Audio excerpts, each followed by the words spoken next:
Hi, I'm Brickroad.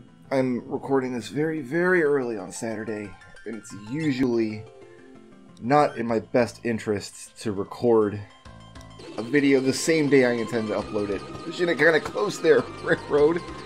But it's also very, very difficult to record when my dogs are flipping out and making noise, which is happening all week this week. And, you would think that my wife being home from work, there would be somebody in the house who can keep the dogs quiet and occupied so they're not barking all the time. But, unfortunately, I'm just making sure that I'm going to get the correct enemy encounters here. This looks correct. So, Brickroad, why was your wife not keeping the dogs quiet all week, even though it's summer vacation and she's home? Well, you see, viewer, my wife has my Nintendo Switch out in the living room because she's been playing Animal Crossing.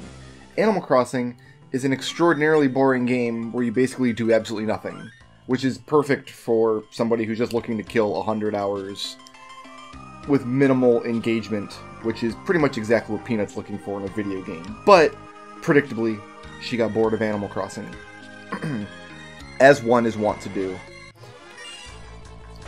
And then she discovered Pokemon. So she's been playing Pokemon all week, and she is addicted. I have not seen her this addicted to a video game in a very long time. Now, here's a monster I didn't think we were going to be able to get blue magic from, but apparently we are. If I can confuse it. I thought we had to control it to get blue magic from it, but apparently confusion works just fine. Or so a helpful commenter has told me. I guess we'll find out for sure. Anyway, because she's paying more attention to... Oh, I still have reflect rings on. I've still got my Fork Tower loadout equipped. Since she's been paying more attention to pretend animals on the Nintendo, our real animals have been running amok. And just the bark, bark, bark, bark, bark means I'm not ever going to get 2 hours of recording in. Oh, okay. So yeah, that's that. That's Mighty Guard. Excellent, excellent. That did hit my Blue Mage. Yeah, floating, protect, shell, nice. Oh, this is the best blue magic spell ever. Now let's kill this stupid thing.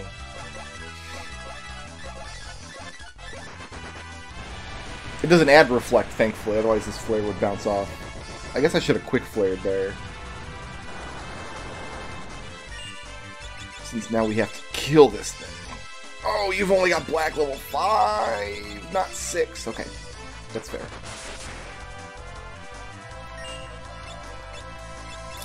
That's fair. I don't know if these things are heavy or not, but... So the other night, I'm sitting in here doing some video processing, another series that I'm uploading, and I hear this scream on the other side of the house. And I mean, like a deep, like from the bottom of the bottom of your belly scream. I kind of want you to stay confuzzled, if you don't mind, because I don't want you attacking me. Yeah, and music won't break the confuddlement, so we're gonna quick, which is not reflectable, thankfully, and then we're gonna double flare.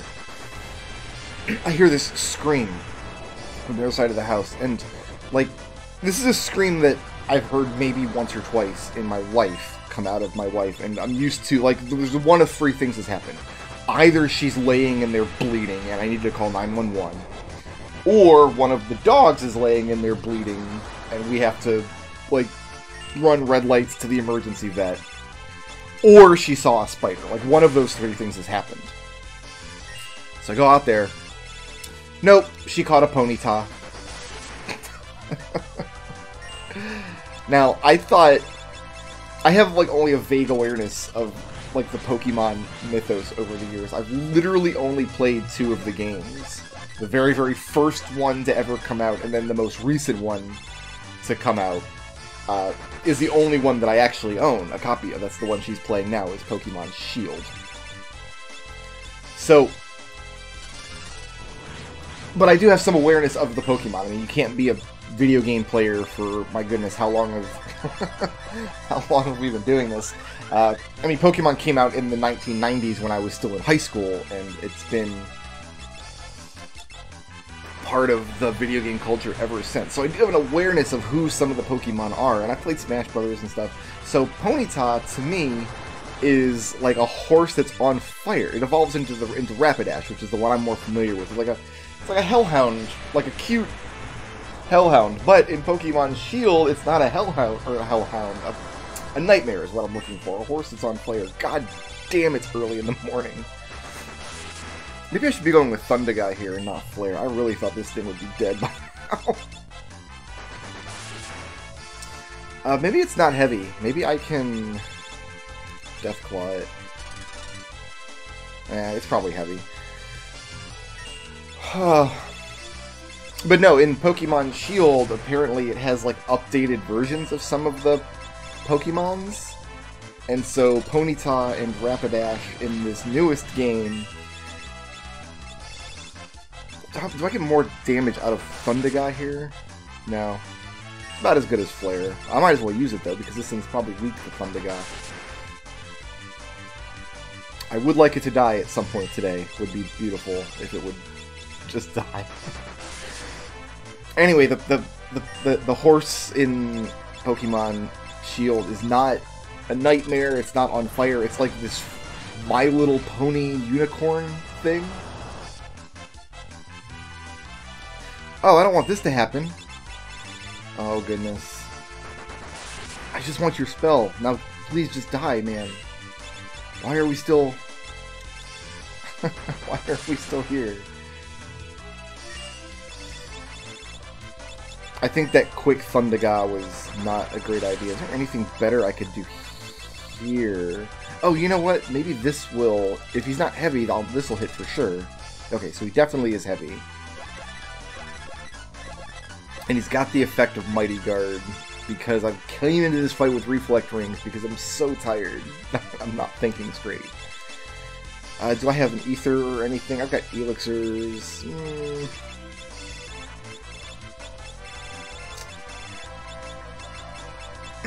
I don't actually want to use up the Magic Lamp. I do have an Ether. It's good.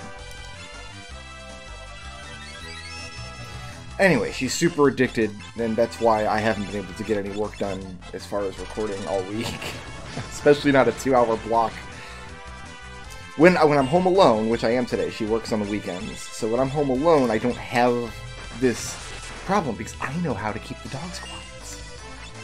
I take the little dog, I take the little Lulu, and she goes in her crate, right? She has her little crate. I put a beefy stick in there. This is key. I put a little beefy stick in there, so... She's occupied. It takes her like a couple hours to eat one of these little beefy sticks. So she's doing that. I cannot believe this thing's not dead. This is the strongest monster I've ever seen in my life. I have nothing to do here. Oh, I should have been singing this the whole time. Well, we'll sing that now. I've got to come into this fight without Reflect. Because I honestly wasn't expecting this to work. I honestly was just expecting like this wouldn't work at all.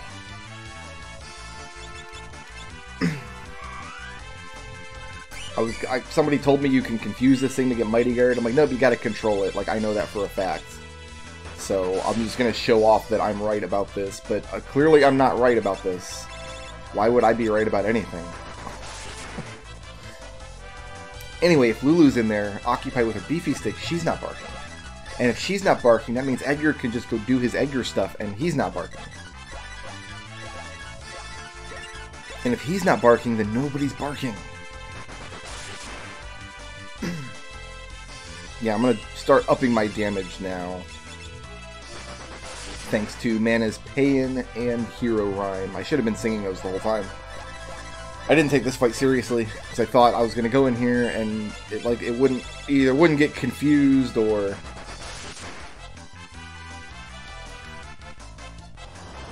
Instead I was going to get hit points back.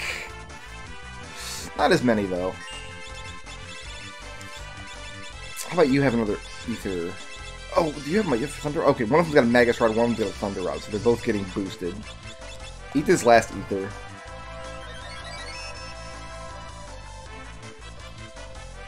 I like how the two people chain casting magic are the two people who aren't hasted. It's like such a good planner.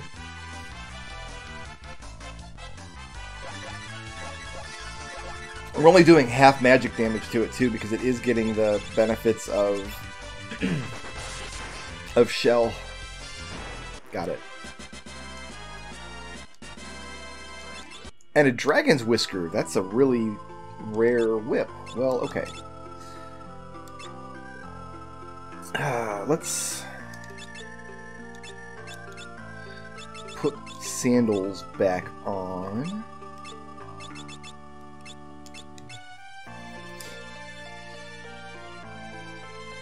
Do I want to leave the jobs here, or do I want to put Bart's back into...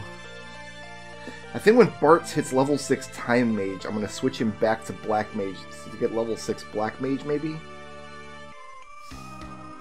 I don't think it matters that much.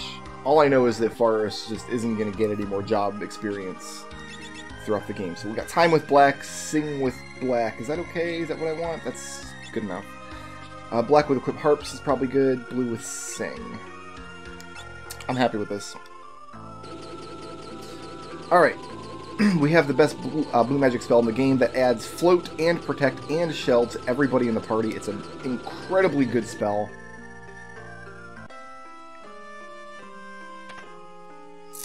And now we're going to do a dungeon that I would normally skip in Fiestas. There's actually very little useful here. But I do feel compelled to do it because I've got Time Mage. I'm not aware of anything that's useful in this dungeon. There's 2 more tablet dungeons. One of them you unlock the Leviathan summon, and there's a couple of good items in there. You can get a second Aegis shield in there, and you can get a sword called the Enhancer, which enhances magic damage, except it's a sword, which is good for, like... I guess it'd be good for Blue Mage, but... See, now I'm thinking, do I want to go in there and get that Enhancer? I don't think I do. I think I'll be okay without it. But also, this dungeon is the... Oh, Gargoyles. How was I killing... You know, I think I was just throwing magic spells at them. I don't think I was doing anything special with Gargoyles. Because if we just throw Thundaga out here... Yeah, that'll get them eventually. No problem. Thundaga, Thundaga, Thundaga. This dungeon also has the interesting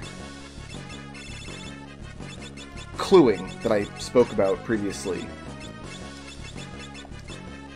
How to find the Phantom Village.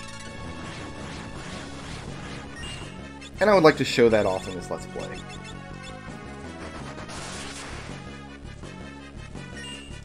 As long as they both die at the same time, there's no problem. Actually, we might want to go with more singers in this dungeon, because I think there's a lot of undead monsters in this dungeon.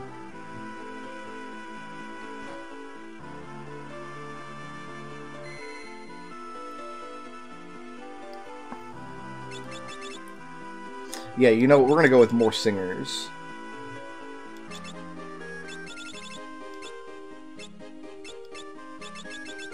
Maybe a flame rod will be better here. If there's undead. But we could Requiem all the way through. It'll be fine. If this is the monster set I'm thinking of. But we're not going to look for any treasures in here. I mean, if I see a treasure, I'll take it. But we should be able to Requiem everything in here. And so we can.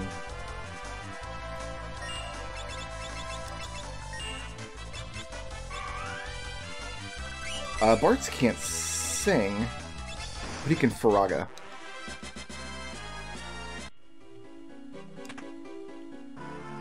I don't have a ninja, so that water scroll's not going to do anything useful for us. Also, this is a place where you can buy a crystal shield. There's an old Fiesta run that I almost saved over. Oh wow, look, that party is primed for a... yeah, we must be primed for bizarre Shinryu strats there with 3 zombies and a samurai. What? I don't even remember this year. I don't remember having a Dragoon, but I must have at one point. I try to keep a record of all my Fiesta parties. Like, I play on emulator every year, and so I have the ability to just copy over my save files and keep a record of them. I don't think I'll ever go back and revisit any of these parties, but it's just nice to have a log of Fiestas past. So you can Firaga.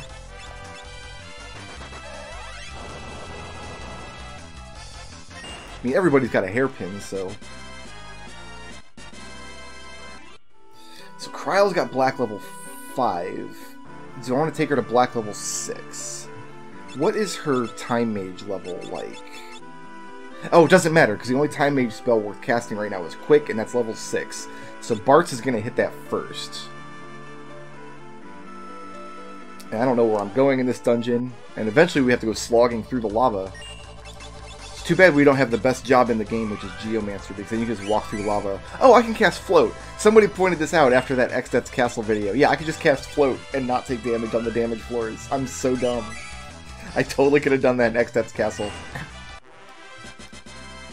They even just like post a YouTube comment, like they showed up at my house, they knocked on my door. It was weird, like I had to put my mask on and go to the door.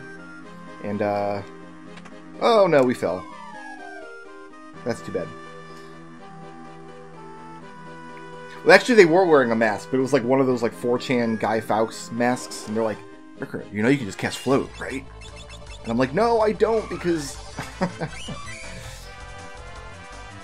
I actually don't have an excuse. I should have known. It's like one of the... it's one of the best things Time Mage can do is cast Float in a few places in the game where Float is really helpful, because if you can't... The only other way to get Float is to confuse one of those stupid alley cats. And there's a boss in the final dungeon who we'll face later in this video, who if you're not floating is a pain in the butt, but if you are floating is basically free.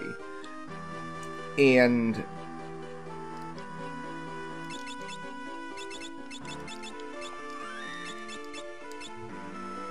yeah, look at that. Just...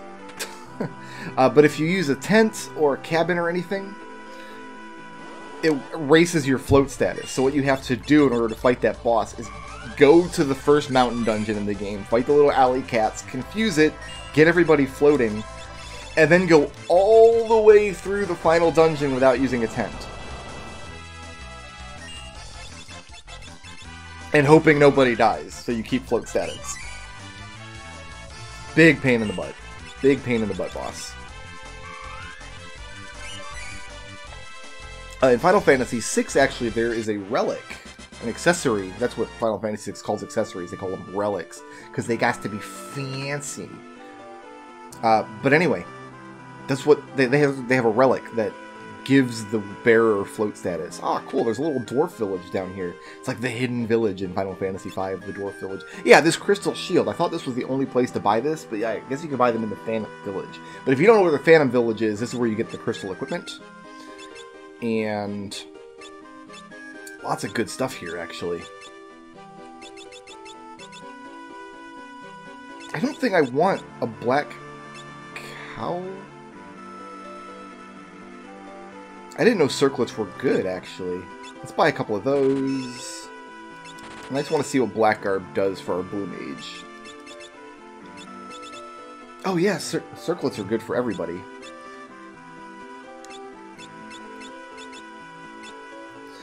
Strength and agility lowers magic defense, though. I don't think that's really worth it.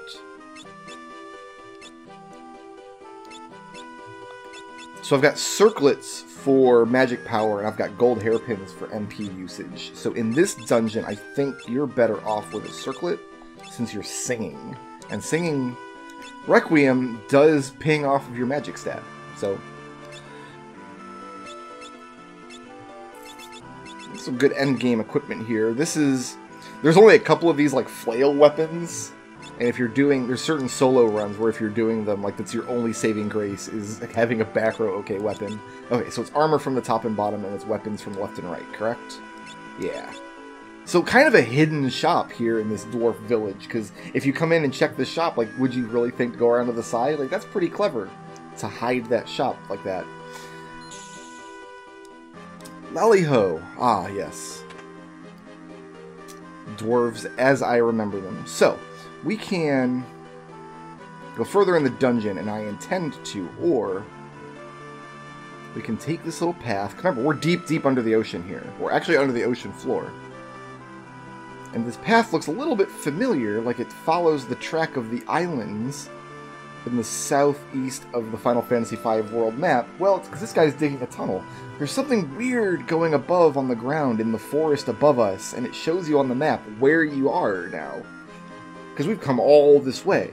And that's the exact location of the Phantom Village. So, it's not until the third tablet dungeon where you'd have access to the Phantom Village if you didn't already know where it is. Which means no Hermes Sandals before now, no Quick Spell before now, no Mirage Vest before now, no Black Chocobo access before now either.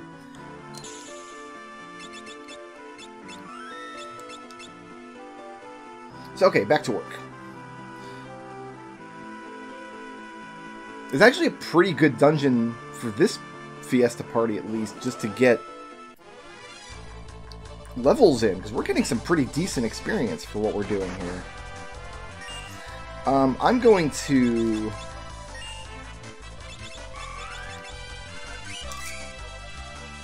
I was thinking, should I cast Return here so we don't get a back attack? I don't think it matters that much.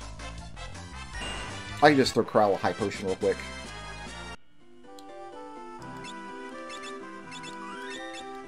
Yeah, we're going to hit Time Mage level 6 here, which is nice. Oh no! One of these buttons we gotta push. This is the dungeon. One other unique treasure in this dungeon is there's an accessory called the Kaiser Glove, which you can put on. It increases bare-fisted damage. So in theory, it's a good accessory for Monk. But the problem is... Well, there's a couple problems. For one, it doesn't increase...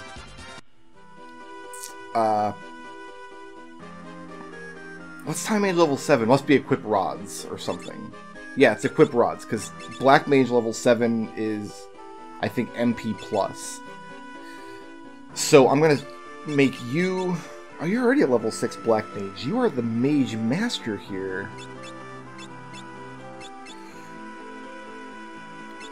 Let's go ahead and get you Sing, then. We'll get you Sing... You're only time 4 in Black 5? Should we get you some Time Mage levels or Black Mage levels? Because I can turn her into a Time Mage and then Black Mage she can double cast Thundaga or something. Whereas if I give her higher level Time Mage, she'd have to go to level 6 Time Mage, where she's already level 5 Black Mage. So I think level 6 Time Mage is more useful for her. So Bard, Time Mage, and you can just stay level... Yeah, you can just stay where you are. Okay, let's just put our equipment back on. We're going Time Black with you.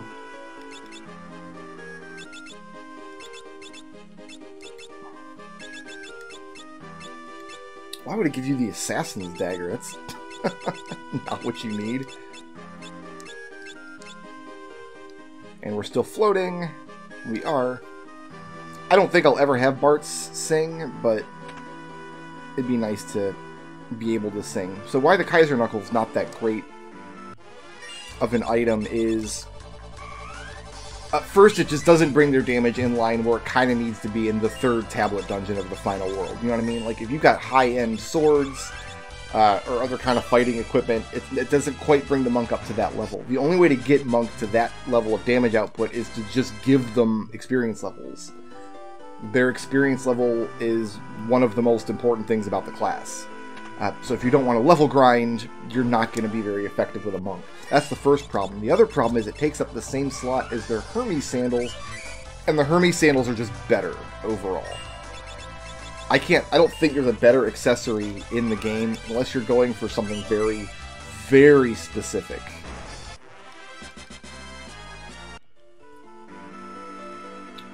Which we will see. There's the Kaiser Knuckle there. We will see an example of that in this very late, either in this video or the next video. This might be the last video, I'm not really sure. It depends on how much trouble my Trip Crown gives me, because this, if all goes well, we're looking at the Trip Crown in this video.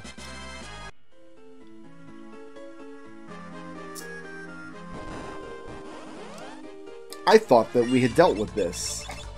You can tell how often I've done this dungeon, because I just don't know it very well.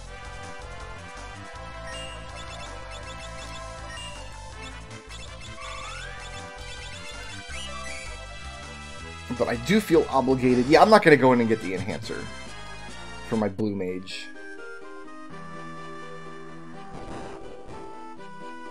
Okay. Do I need to click another one of these switches? What's the haps? Do they got to go in a certain order, or who knows? Who even knows?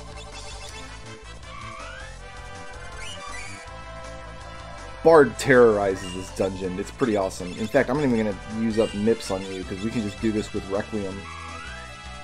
There's no point to even waste MIPS on Firaga. You might say we didn't cast Firaga. You might say that. You might say we cast Requiem, or sang Requiem. How dumb would it be if somebody wrote a song about not casting Firaga? That'd be the worst song ever.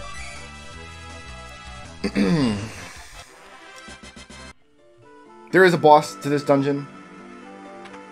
Kind of. Yeah, I think you gotta push these switches in a certain order. The best puzzle ever. If we're stuck on this floor for much longer, we're going to end up with 4 level 5 black mages, for sure.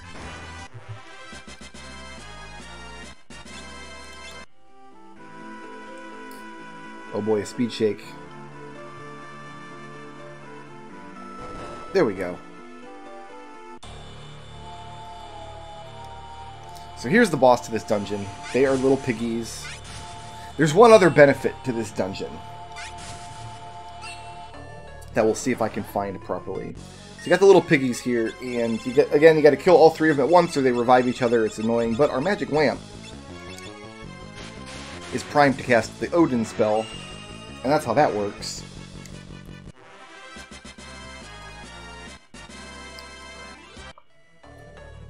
The problem is, we're going to need that same Odin trick for a boss later, and right now, the magic lamp is no longer primed for Odin. There's our highest level time magic spell. So Meteor is a spell that does random damage, and it does 4 ticks of random damage. But the random damage can be big. It's like, it can be from like, let's try it out. Let's see what we can get.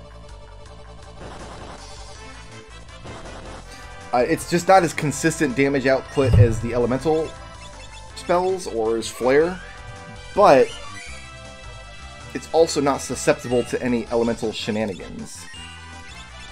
Let's throw it out here. Let's see what we get. Oh, and it's not fully multi-target, because it's 4 hits on random targets, which makes it kind of more of a liability in fights that have random targets, for example, the very last boss. But pretty decent damage, all told. It's a good spell, like, don't get me wrong. And it's worth getting. It's just, I think in this particular party, I don't expect, because we have Black Mage to fall back on. If that was our only source of damage, it would be excellent, but... And that recharges our magic lamp just by stepping in that square. Which means I need to get into one more fight here.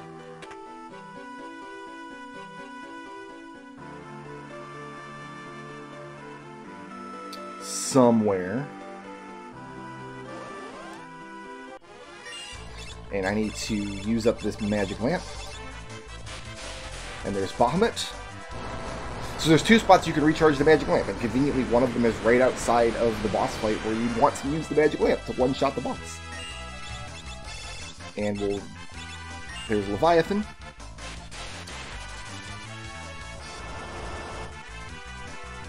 Excellent. Oh, and we're still not dead. Okay. None of these monsters have names, they're just all unknown. Which they can't be unknown because there's a civilization of dwarves down here that must have to deal with them constantly. So now our lamp is once again primed. And I've got to buy as many Phoenix Downs as I can afford. Which might mean selling stuff off.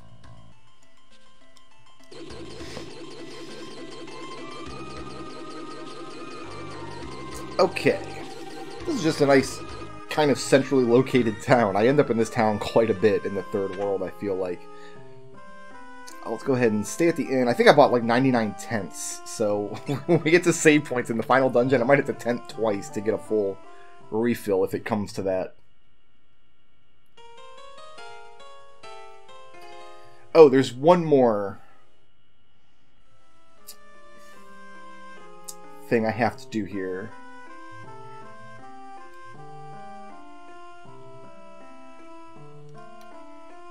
I think we'll do it in the dungeon as we go. How about Phoenix Downs? Can I buy...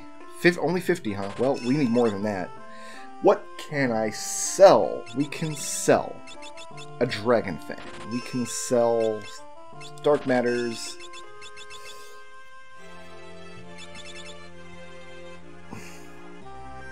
I need way more money than this.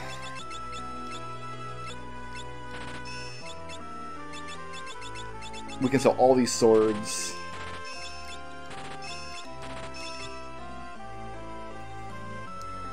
The Defender, oh, it's sometimes parries attacks, so it's kind of like a main gouge, except it's a sword. We can sell 2 of these. Not worth anything. Yeah, okay, get rid of that. Get rid of that. It's a rare drop, but we have no use for it. Ooh, these shields are worth quite a lot. Am I ever going to equip these again? I can get rid of that. I'm never going to steal anything. We don't need that clogging up the inventory. We're not going to equip those, even though it's free regen. That's actually worth 10,000, really? Even though it's one of the... Well, fine, I'll take 10,000. We don't need these. Elven Mantles are excellent. Am I going to equip them? I guess we'll keep them just in case. We ended up not needing this. We're gonna... Oh, why are these in the inventory? Weird.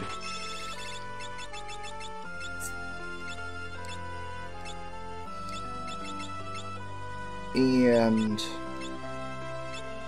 if I sell these, I can't get them back if I want them. So I'm going to keep them, I think.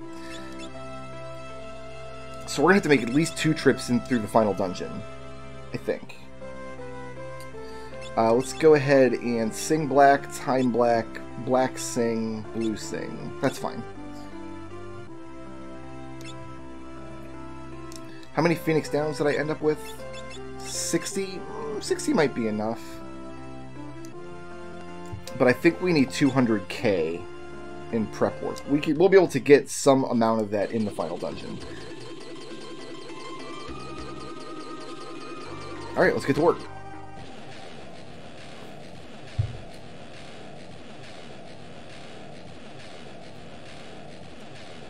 Final dungeon has just tons and tons of boss fights in it.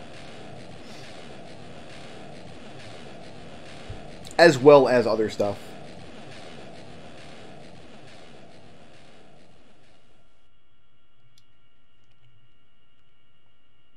Actually, I might want to go time blue for you instead of time black. So we have 2 other black users. You know what? No, I'm going to go with sing blue because you don't have... Because you're a bard, you don't have the naturally high magic power that the 2 spellcaster classes have. Gold hairpin, gold hairpin. We might end up using some Meteor now that I think about it in some of these fights. We'll see how it goes. Alright, Interdimensional Rift.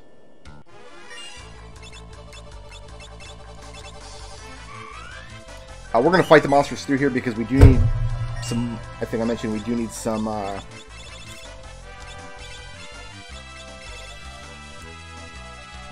money. Quite a lot of money, actually. So I'm going to equip this Wonder Wand. And when I attack with the Wonder Wand, it's going to cast a spell. And it should start with Cure. And it does. So I'll give you the Magus Rod then.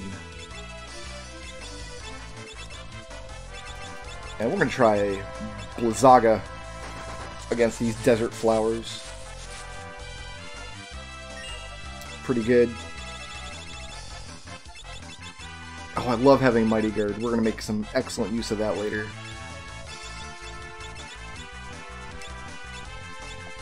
I guess we just go with this then.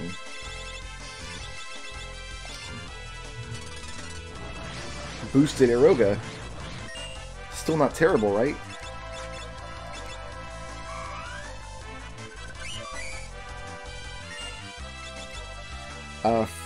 So now with the Wonder Wand, we should get a poison healing spell.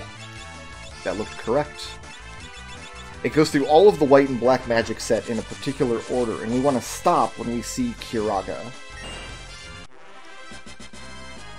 It's the only way we have to cast a white magic spell, and we can only use it to cast one white magic spell at a time, because once we've used it, it cycles on to the next spell.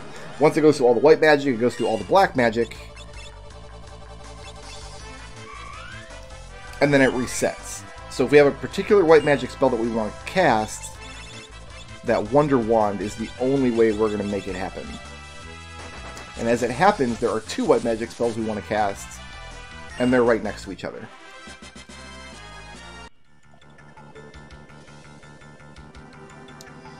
And here's where all the monsters are going to show up and taunt us. These are all the bosses we have to slaughter going through here.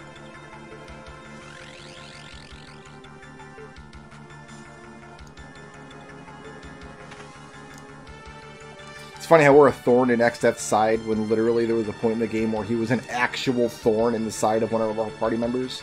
I know I click through the dialogue boxes kind of fast, but he turns into an actual sword and sticks, or an actual thorn and sticks into Cryo's leg or something, and she complains about it. Owie, I got a splinter! Where are we at here? We're on... Oh, we're going with roulette, huh? That's the one person I didn't want to see killed. Wow. I'm going to use up one of my precious Phoenix Downs because of this Death Dealer. And it didn't even land on my Blue Mage, so I can't even learn the spell.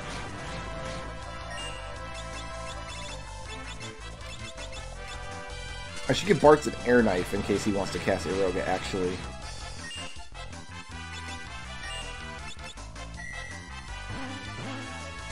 So there's Silence.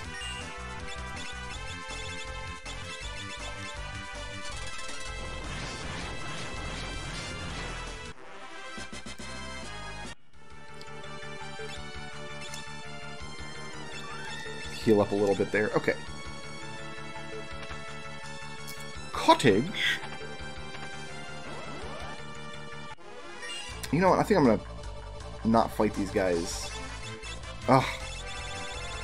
I can't waste my Phoenix Downs here. Just there we go. Yeah, target him. That's fine. Kill that thing. Beautiful. That's what we want to see. What would be a good way to kill you very easily? Can you be Deathclawed, maybe? Apparently not. This is going to cast Protect. I've got my actual list here that I'm working off of, so I actually know what's coming up. I'm going to single target Thundaga here and hopefully kill it. Good. What I could do is give Time Magic to Bartz instead of Blue Magic. And then he can cast Reset if somebody dies. Would be better, actually. There, now I've got two people that can do Reset if they need to.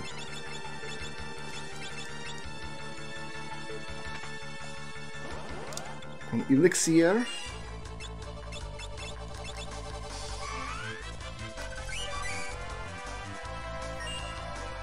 Okay, this is going to be Mini, which I don't think will hit, but let's try it. Okay, never mind. It's sure thing, buddy.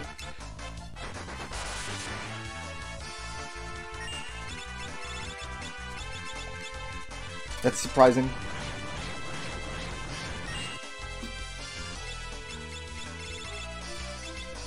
There's no way this is going to be worth casting with a bard. So I'm just going to keep singing, I think. Alright, next up should be Kira. I don't think anybody really needs healing, but... Sure enough.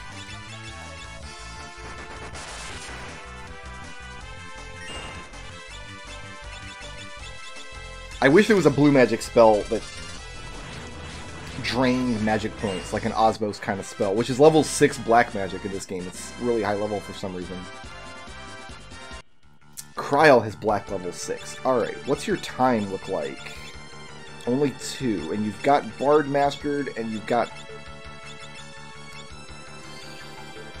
let me think here, because you're already black level 6, and you're not quite time level 6 on Lena yet. I think I just want to keep this configuration for now, because Bart's is where he needs to be.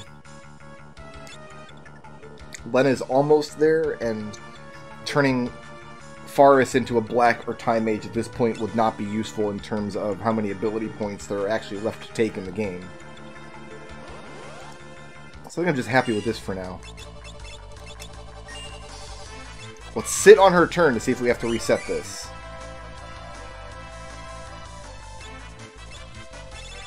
Just in case. Oh, excellent. That's super good. Alright, so we can... This is going to cast Raise.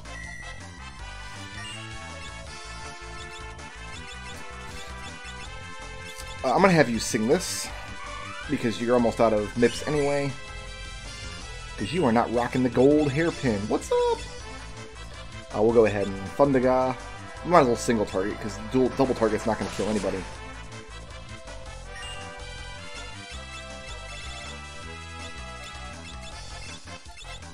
Keep them locked down, please. We need a few more rounds to go through spells anyway. This should be Confuse. So it is.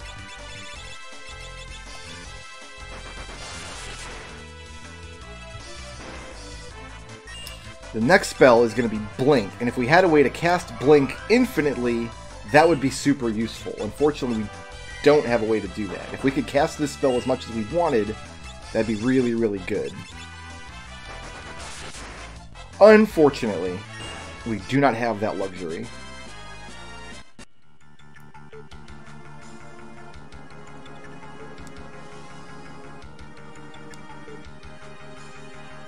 We can only cast Blink once, and once is not enough. So the next spell ought to be Shell coming out of the Wonder Wand. I guess we'll go ahead and use up your magic points. We might as well.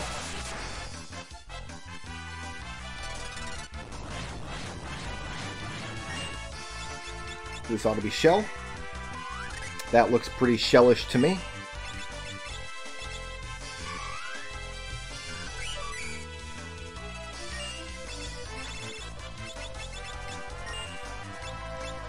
And you are officially out of MIPS. Very well. I think we're going to go up the right side here first and then up the middle, in order to get the treasure and then move on with the dungeon here. But I always forget. I always get this wrong or backwards, whatever. Alright, this ought to be Asuna. That is definitely Asuna. You might say it's the most Asuna spell that ever Asuna'd. All you can do is sing now. Go ahead and sing Heroes Rhyme, buddy. Do what you got to do. Keep them locked down, please.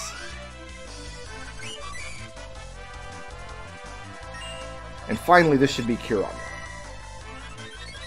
So, the Wonder Wand is primed to cast the spells that I need it to cast next.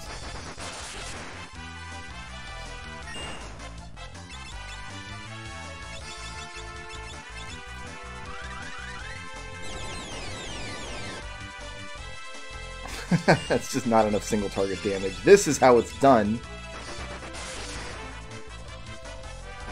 Excellent.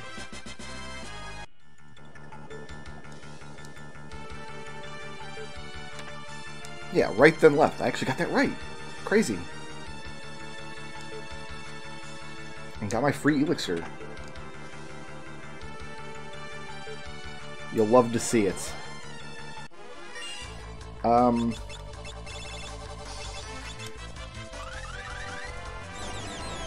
guess magic power doesn't influence meteors, so casting this with a bard actually isn't a terrible idea.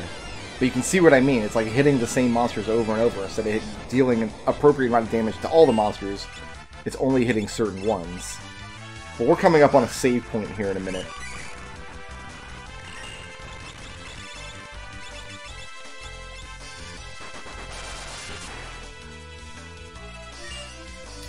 And I don't want you to accidentally waste the Wonder Wand. Go ahead and take a Thunder Rod. Don't search me, bro. I don't want to hear it. Just use up all of Bard's magic points.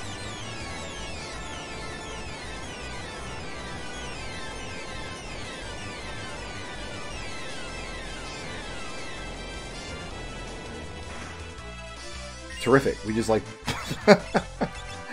dumped a whole meteor on that one level checker. Their job is to check my level. I'm not sure if that was apparent or not. A blued sword.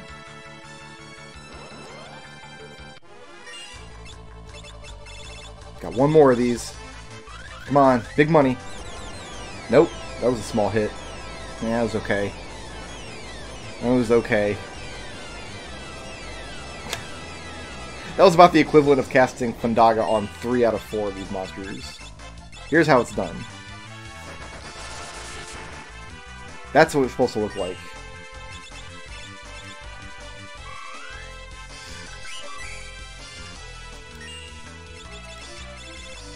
Is this your last Fundaga? No, you got a few more in you.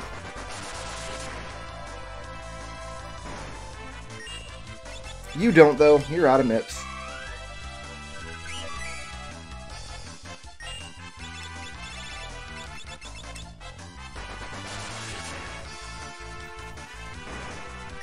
Very good. Wait, you're still alive. How? How are you still here? Here. This is it. This is the last spell I have that can deal a little bit of damage, just barely enough.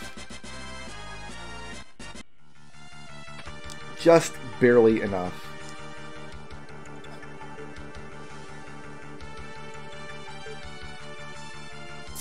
Okay, so we do get a free heal here. As you get to go through the Phantom Village now. If you had never been here, this is your only clue that it exists. The problem is it's like stuck in the rift. So it's all frozen in time. You can't actually speak to any of the NPCs or use any of the village's amenities. So this is your other clue that this place actually exists. I do wish that I had solved this little mystery on my own when I was young. I think I would have gotten it. I don't think it would have been a problem. Unfortunately, because I was playing off a walkthrough, because I was playing in Japanese, I didn't get to have that.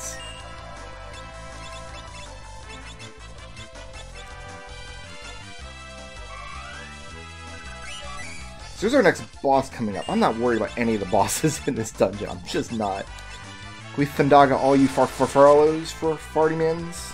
All you Fardymans here? Usually I wouldn't fight my way through this dungeon, but I desperately need the money. I was not aware until just today how much actual cash I was going to need for the end of this run. I don't know where to go to just farm up cash if it comes to that, honestly. Oh, we're doing this today, huh? We're doing this back attack nonsense? I see how it's going to be. Well, let me tell you what. This is my counter argument. How about we don't have a back attack, you don't get a free hit, and then I stop all of you? How about that?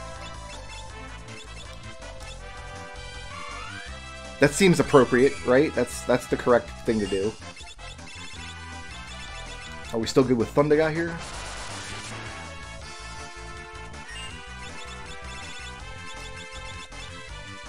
Lovely.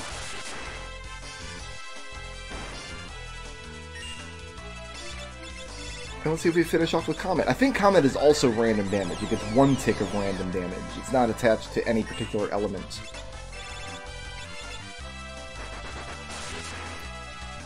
I've not had a Fiesta run where Time Mage has been our primary damage dealer. I don't think that would be a super good situation to be in, especially because you don't get Comet until a good ways into World 2, so...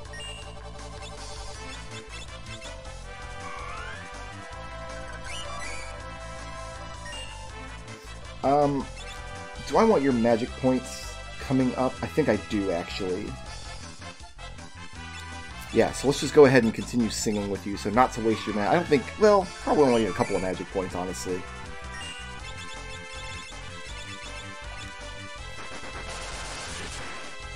Problem is we don't get another refill before the next boss fight, so if we dip too low on our Time Mage or Black Mage here, we might have to start running from encounters in this area. Oh, you're definitely not going to cast against the boss, so you can at least do this. Finish off this fungus.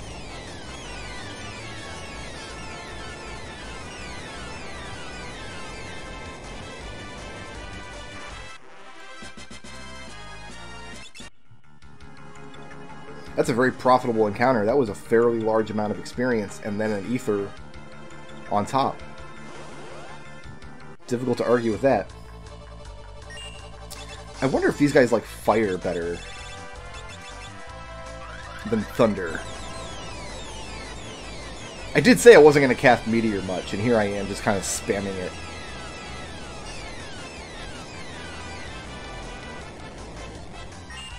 And then you can sing to stop them. Or not. Yeah, let's try fire. You've got the Magus Rod, so you're already boosted. They're plants. They might be weak to fire. Ooh! Oh, that's the good stuff.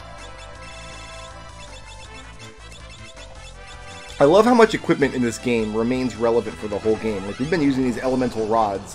We bought a pair of them in Karnak, which is like the 3rd town in the first world, and we're still using them in every single encounter. A ribbon we can never equip.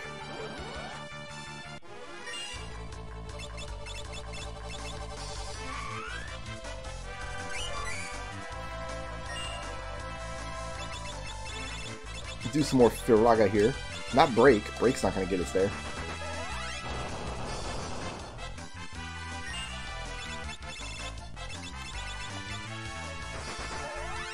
Actually, there's a part of the final boss that I think Break would be very useful for. But we have... There's an enhancer in this dungeon anyway. I didn't know that.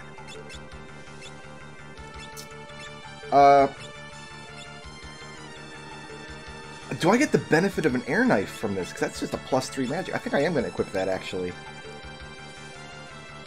If it enhances magic damage from elements and stuff the way the air knife does,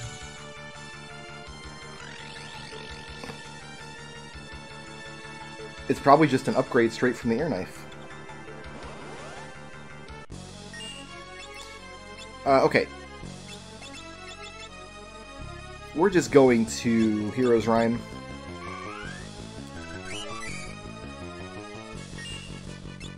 And... Ooh, we got Olded. That's not going to matter, though, for Faris. That's the best outcome we could have gotten from Faris. Because once Faris gets a turn here, I don't want to start attacking until we should be able to hit her with level 2 Old. And so we can. So her level's just going to go down and down and down. And, yeah, we should be good from there. You can silence her, but I don't particularly see a need to.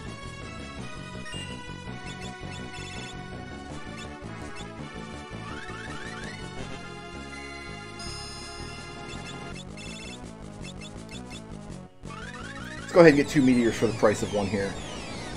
If you're only fighting a single target, this might be the best possible thing you can do with a Time Mage's turn, especially if you get big damage rolls like that. Oh, what? That wasn't enough? You want another one? Here you go. I do realize it's your birthday. Weird, naked bubble lady with Pegasus wing and horns coming out of your... What a weird monster design. You're not going to be able to do much of anything. And we already have Heroes Run going. So just go ahead and cast Magic Power up. And your level doesn't matter. You can just go ahead and be level 1 or whatever.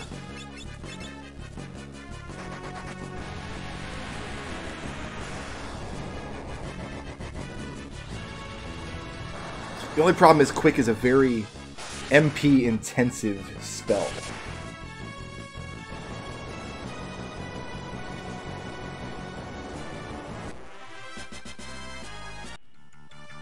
Excellent.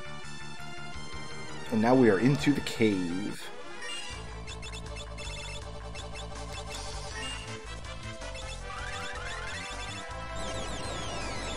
Do we still have the Magus Rod? Yeah, we do. So these enemies, if you have a Beastmaster, you can capture one of them, and when you release it, it casts Break. That's how I know that the final boss has a portion that can be hit with Break. Is the only way I had to actually avoid that part of the final boss, to take it out in one shot, which is something I absolutely had to do. That was okay, so I had to catch the monster and release it. There's a 1 in 6 chance it targets the correct monster if you do that. Because there's 6 actual targets in that final boss fight. And then if it lands, there is a... You've got to get through its magic defense, so there's another roll involved there. It's like I had a small check out behind a small check to actually land that break spell.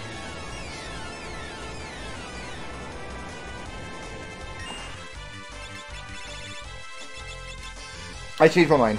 I really like Meteor. I'm glad to have taken it. Times 6. That's what we're looking for. Okay, so Lena's times 6. You know, I'm right next to a save point. We're going to do some reorganizing here anyway.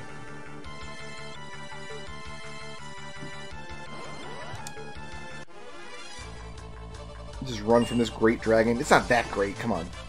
You know what? Let's kill it. Why not?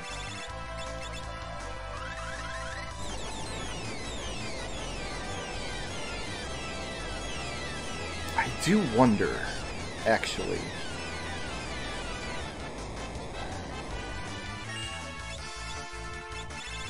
Oh, I guess we can check and see if we're getting our boosted Eroga. Yeah, we are with the enhancer. That was definitely boosted. No question.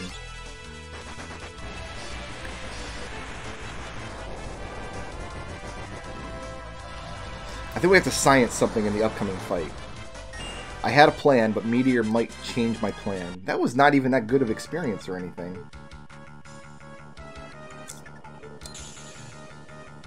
Alrighty then. We need to go in with 2 singers, which we have. We've got you as a singer and you as a singer. And 2 level 6 time mages. So we have to swap your jobs. Not white mage. That would not be allowed. So the black mage... Magus Rod's not going to boost the damage from Meteor, if Meteor is the way to go in this fight. I don't actually know. I've never tried Meteor in this fight.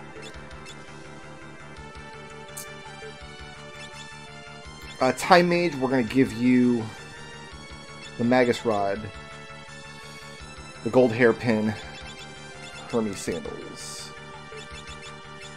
Black Mage, you're going to have, I guess, a Thunder Rod.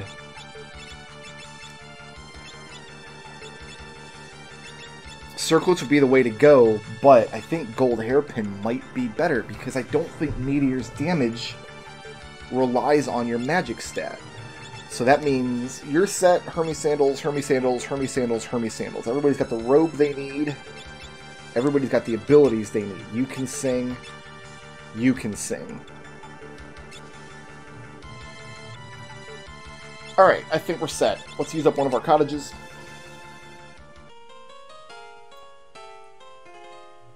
So here's the haps. The next boss fight is Omega. And Omega is the big boy. Omega is one of the big damn super bosses, and we have a couple strats to deal with it. First of all, Omega can be stopped. I'm going to explain this before I get into the battle, because in the battle I'm going to be concentrating too hard. I'm not going to have time to explain it. If you look at the ATB bars at the bottom right corner of the screen, you'll see that sometimes they freeze for a second. When that happens, what's actually happening on that is Omega's taking a turn but not doing anything. Which means when I have him applied, when I have the stop effect, the status effect stop, applied to it from Romeo's Ballad, when we see though that freeze in the ATB bars, that's Omega clearing stop and resetting his ATB bar. Which means he's going to take an action pretty soon after that. So we have to time Romeo's Ballad to come out to keep him stopped for the whole fight. And the only way to do that is 2 singers who are hasted. And we've got that. So the only way to damage Omega, he like has perfect evasion, so you've got to use magic. And he's got really high magic evasion as well. Oh, I guess we're fighting him now, because he walked over. Okay, preemptive, that's what we like to see. We're going to start out with Romeo's Ballad.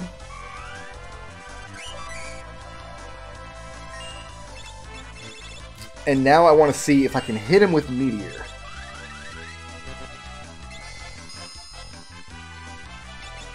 Oh, this could throw a wrench in the works right here. Here's the problem, is Forest is my other singer. If I defend with Forest to pass her turn, she's not going to be able to sing to keep Omega locked down. However, the battle won't advance from this point because Kryl just cast Quick.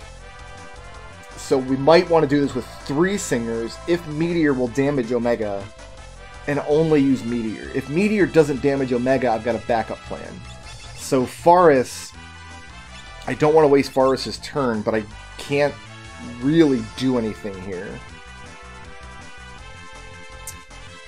If I cast Hero's Rhyme even, that it's going to eat up all of her turns. So I do have to just pass her turn, unfortunately. Okay, let's see if Meteor will even put some damage on Omega. It does not. So there's really no reason to go forward with this fight. This is not going to work. I mean, it looks like Omega's got damage reduction from Meteor, so that's not going to work. Okay, so we're going to reset that. Omega is strong to all damage types, and apparently Meteor is a damage type. And has incredible magic defense. The only way to get through it is to use... The only element it's weak to is Thunder. So what we're going to do instead is give Kryl, since she's going to get the first turn, we're going to give her the Wonder Wand, which is primed for Reflect.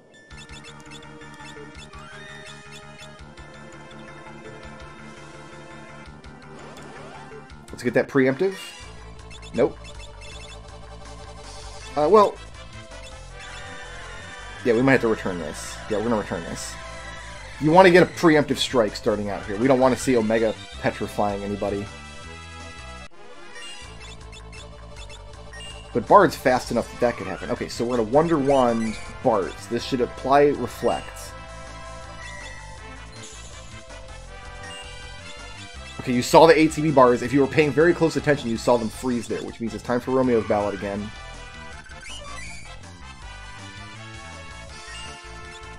And time for Romeo's Ballad again. I was too slow. Well, it didn't come out, so that's good. So, because Bart has Reflects, I think we'll still Quick here. And hope Forest doesn't get her turn immediately. She didn't, okay. So, I should be able to bounce Thundaga off Bart's to deal damage to Omega.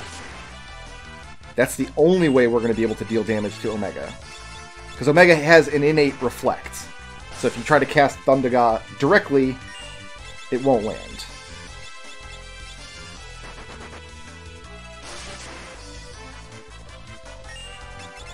Oh, she's still got the Wonder Wand. I gotta give her a Thunder Rod or something. Okay. So she can get more damage out of that.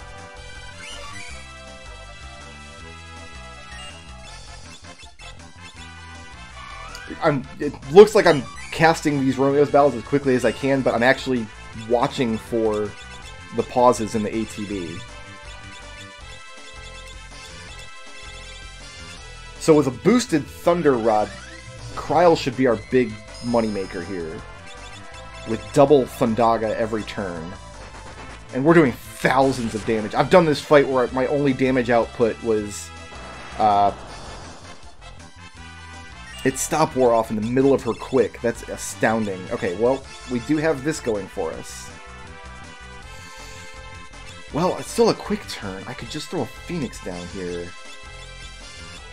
That actually wasn't too terrible. We may well be able to pull this back. The problem is that my party's not really straddled well. Like, I've got 2 black magic casters in a row, and then 2 singers in a row. Which is not optimal. I could do this with 3 singers and just Kryl, though. A Wonder Wand.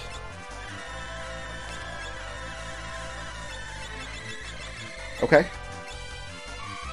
That's how we're going to do it. With 3 people singing Romeo's Ballad, we don't have to do time. We don't have to time it perfectly.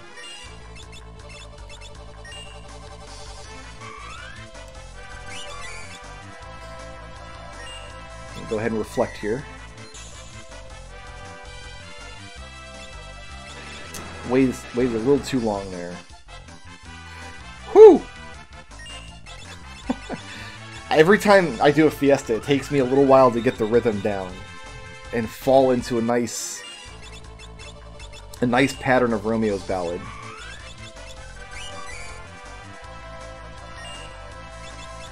But if you just go as fast as your turns come up, you're going a little too fast, which means there's a window of time Omega can sneak into. Oh, you also have Quick. Oh, that's why... Oh, yeah, that's why I put her at time level 6. That's right. I've got 2 time 6, black 6 casters right now. Or black 5 casters, rather. So I don't have to keep up the shenanigans very long. Because we've got 2 quick casters, which is excellent.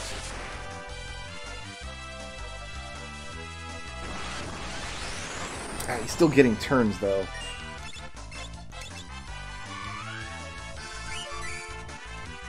And right here, I'm not going to get another singing turn in time to block his next attack. Oh, maybe I will. That was a tight thing, though. Alright, let's give you a Thunder Rod. Beastmaster can do the same thing in this fight. It has an ability to just cast Stop on an enemy. And you can chain those together and get the same effect. The actual Stop spell ought to work as well. But that has the problem of having to get through Omega's magic defense, which I think Romeo's Ballad and the Calm ability bypass.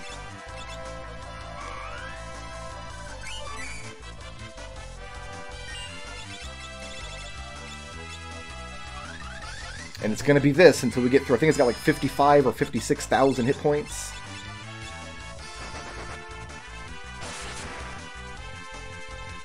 But we are pushing it down. That's a lot of damage for Omega. I've had to do this fight with like a lightning bow before. It's the only way I had to deal damage to it. That's like one of the first bows you get in World 1. 100 damage at a time. Not the ideal Omega fight. This is kind of the ideal Omega fight. It's hard to argue with dual casting Thundaga. Did you lose Reflect? Are you still reflecting, buddy? The Reflect spell wears off! Okay. This is... I planned for this eventuality. I thought this might happen. So, attempt number 3.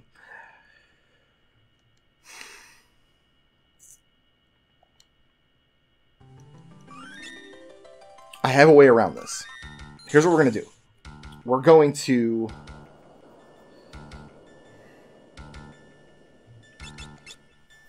bounce spells off of Lena instead, which means we can't give her the Hermes Sandals.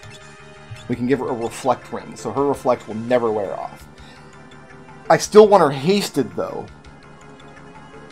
I'm pretty sure if I bounce haste off of Omega, it should bounce off and hit me. Oh, wait a minute. If we're not doing Reflect from the Wonder Wand, then I don't want to have it equipped going into the fight. That's just an extra thing I don't have to worry about. You know what? I'm going to take these off too. Because that'll give us more damage out from each Thundaga. Okay. So I want to throw Hastega at Omega.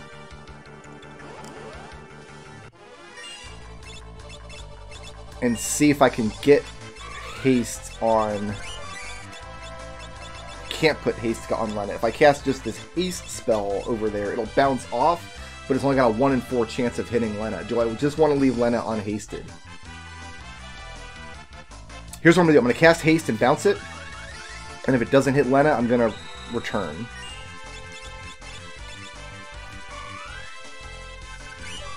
If you see Romeo's Ballad come out, that means I waited an appropriate amount of time.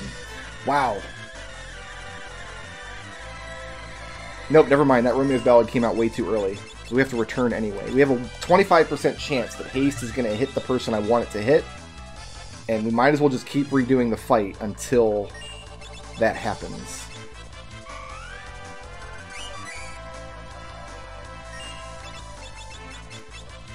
Because Hastega can't target the enemy party. Hit Lena? Nope.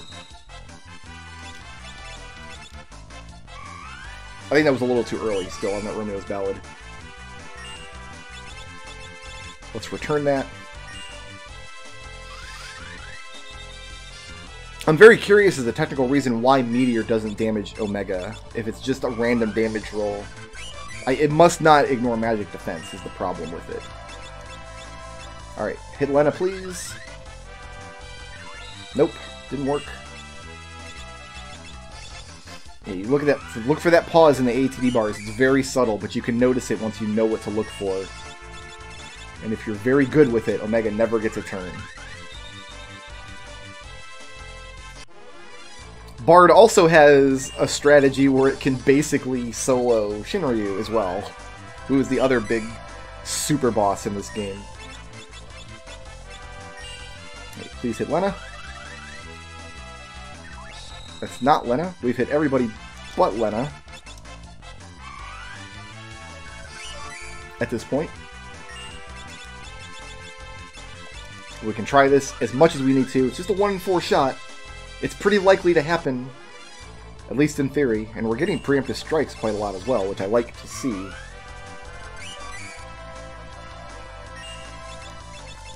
Alright, 1 in 4 shot, 25%. Hit Lena, please. That's definitely not Lena.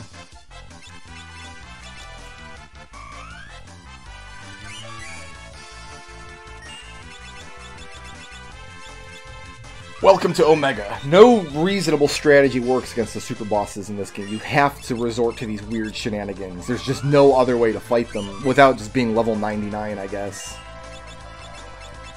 25% chance. This is take number 10 here. That's not Lena, once again.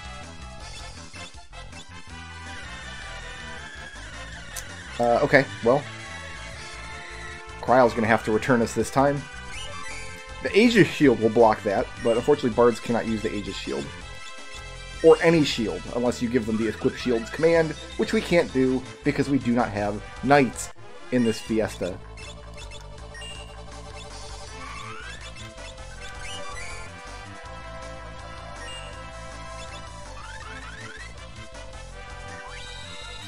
Not having the good luck here.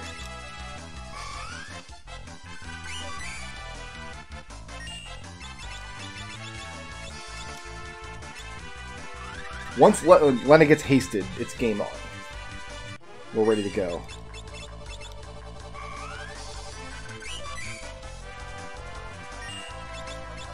I could probably do this fight without her hasted, but I really don't want to chance it. I want to get as many black magic turns as I can.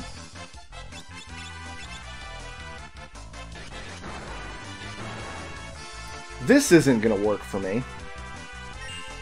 Oh, you got time magic. Haha, it is going to work. Sorry, Omega, not today. Some of his attacks can be reflected, but not many of them, and not some of the most dangerous ones. How pissed must Omega be like right now? Like, come on, really? They're just basically cheating at this point. Game on.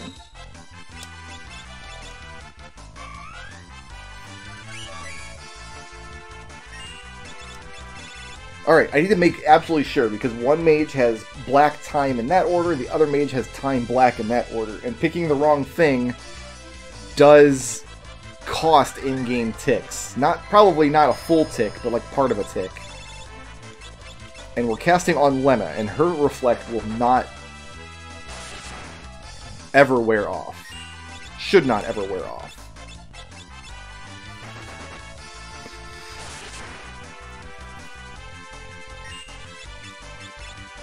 The question now is, will our magic points hold out? Because Quick is a very costly spell.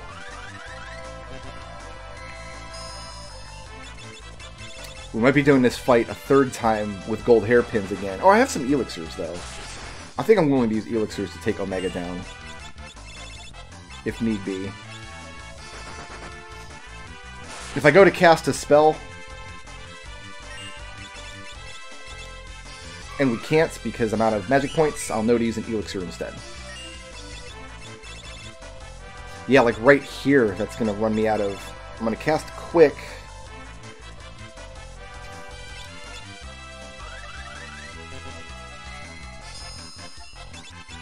And I already am out of magic points.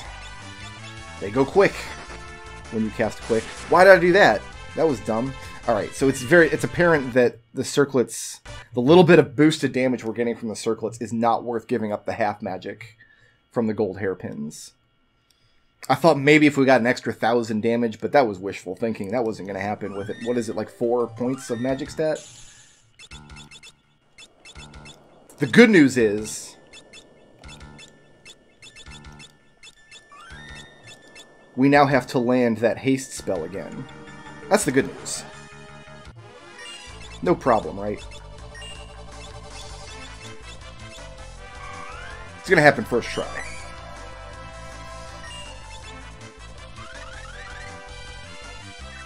First try. That was a practice round. Don't worry about that. That wasn't a big deal. Definitely going to happen first try right after this return. First try after that return. That's what I meant. You can't prove it wasn't.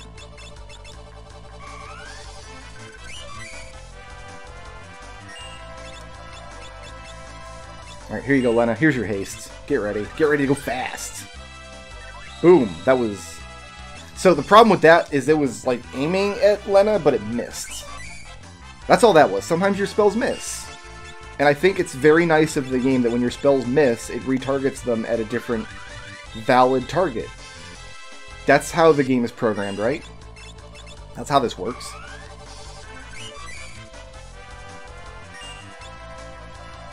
If you're not the person I wanted, why did you get a turn?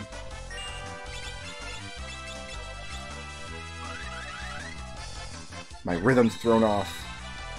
Well, okay, it's fine that my rhythm was thrown off there because that didn't target Lena anyway.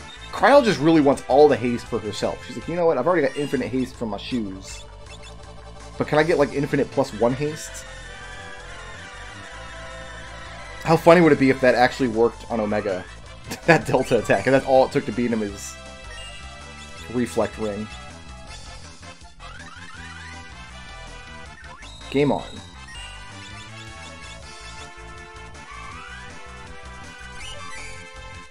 Alright, so now we will get more quicks in before running out of magic points. Okay, so another really dumb way to fight this boss, because Omega can never get a turn, like if he stopped and you do the quick thing, in the time in between your two quick turns, you can just sit there and leave the menu open, and nobody else can ever get a turn. Unless there's like weird counter shenanigans going on in the background or something. Which can happen in the Omega fight, because he counters everything with a double action. With like insta-kill spells and stuff. So, but if you're able to poison Omega, like I think you break a poison rod can do the trick. then you can literally just sit there on that quick turn and let the poison kill him over hours and hours and hours, 1 or 2 damage at a time. I like how we're straddled right now. Black Mage Bard, Black Mage Bard, Black Mage Bard. That's right how we're doing. I like this a lot. This is only going to last for as long as Lena's haste lasts, but I don't think haste wears off. At least I hope it doesn't. I am surprised that my Time Mage is getting more damage out of these Thundergods than my Black Mages. In fact, being straddled like this, I don't have to time these ballads as finely as I'm used to.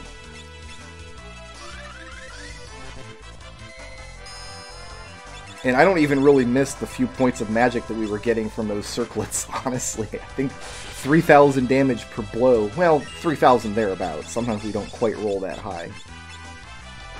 But Lena's Reflect should not wear off. Which means we are going to have to run the Wonder Wand out one more spell to get where we need it for the next Super Boss.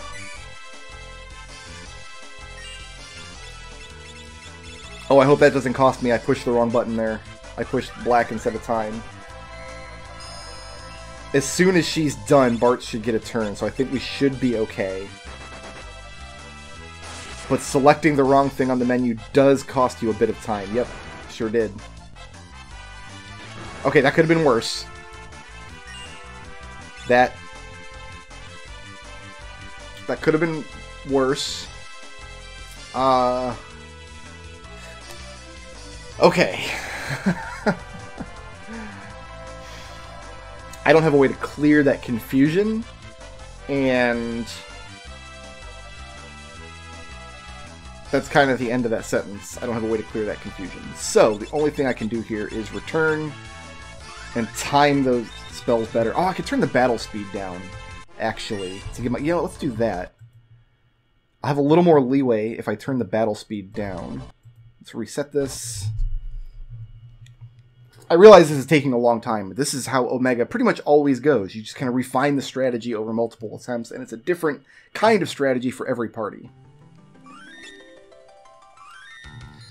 If we go into options here, battle speed, I can put it down here. Oh, no, I want it up here. The lower the number, the faster battles progress. Let's leave it there. That should give me a little more leeway in watching how we do.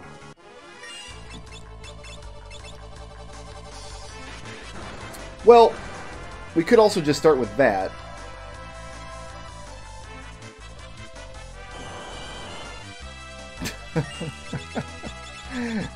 Let's try that again. Let's get that preemptive now. How about that?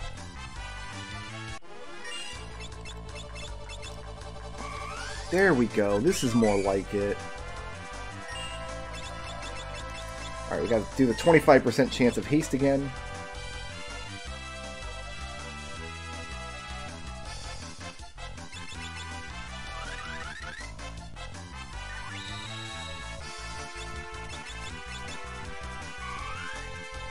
It is gonna be a very different ballad rhythm, though.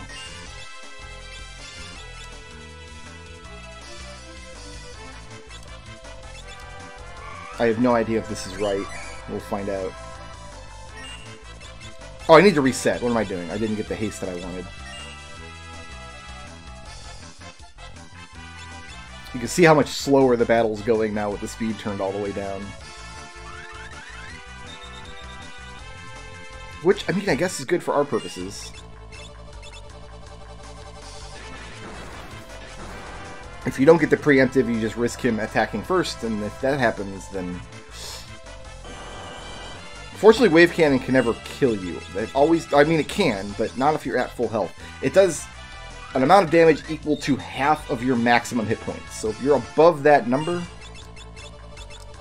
that spell cannot actually kill you in any circumstance. But if that spell hits you twice, it's a guaranteed death.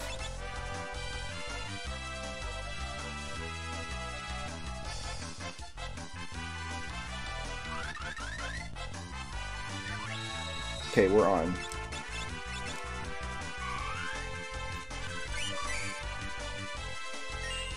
Here we go. I wish I had space to put in Mana's Paean in this fight to increase my magic attack power, but it's not going to happen against Omega. Unfortunately, you do need 2 hasted bards to keep him locked down.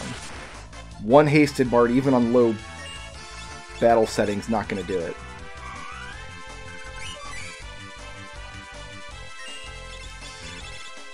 Yeah, turning the battle speed down, that's going to make it a lot easier to catch that freeze in the ATB bars that I'm looking for. Because I've also got to be looking at like my command windows and things to make sure that I'm picking the right options at all times. And if I'm not, my eye is darting all over the screen here. I wonder if I should get one of those little eye trackers and plug it in so you guys always know where I'm looking on the screen at any given time. I've seen those used. The only game that I think I really... Because I've seen people use them for like all kinds of games.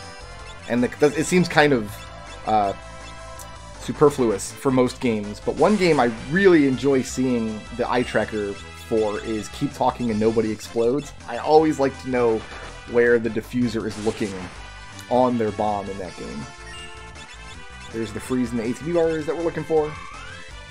I like when our agility just lands like this, where you get to straddle this. Singer damage, singer damage, singer damage. This is also a fight where a Berserker can be very helpful if you have a way to give the Berserker a lightning elemental weapon, which you don't always. But I've had a Fiesta run where my main damage dealer was a Berserker with a Thunder Bow, because I had Ranger. While my Ranger and my other characters were all just focused on keeping Omega stopped. That's the only commands I had to put in over and over and over again, is that the Berserker do damage in the background. We might end up having to use 2 elixirs here, but I don't think 3. Because even with the gold hairpin, we're starting to run up on the end of our MIPS. Oh no, you're still quicked. You still want to do this. So even with just black mages, the fight would be fine. You just want for that freeze in the ATB bars to re-up your Ballad, and you're good to go. But we have Time Mage Black Mage, which means we're dual casting. I guess theoretically Red Mage would be even better, because then you wouldn't have to spend magic points to get the dual casts. But then you gotta have a Red Mage in your party for the whole rest of the game. And nobody wants that, let's be honest.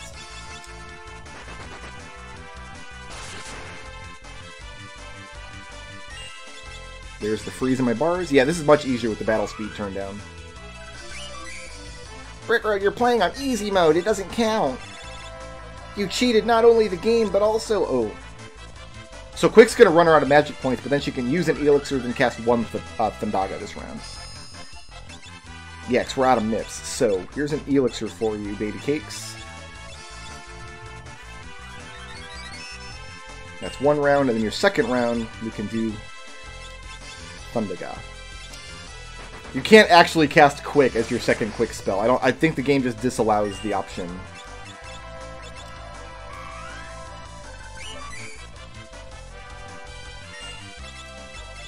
And it's the same, yeah, same thing for you. This is going to run you out of magic points. At least I think it does. I mean, I'm out of magic points, but maybe it just wouldn't come out. I have no idea what would happen. I know in Final Fantasy VI, you can't cast Quick on your Quick round. It just doesn't let you. Otherwise, I guess you could just, as long as your elixir is held out, you would have a sequence of actions. How did you get a turn there? Ah! Should I try to pull this back? I don't think I can pull this back, but we're going to try to pull it back, because we've already put so much damage on him. That's going to kill Bartz. And 1 more wave cannon's going to kill Lena.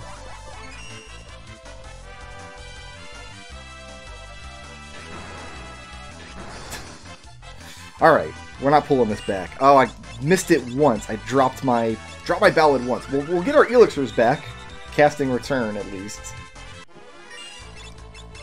We do have to get Lena hasted again.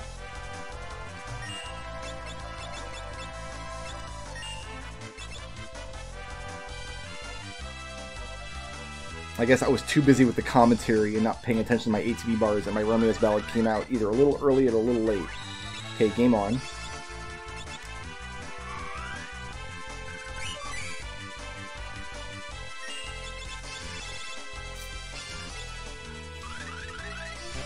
I do kind of want to look at her time list while she's quicked. I guess she can cast it. I don't know what exactly that would do, and that was not the time to... That was not the time for science, let's put it that way.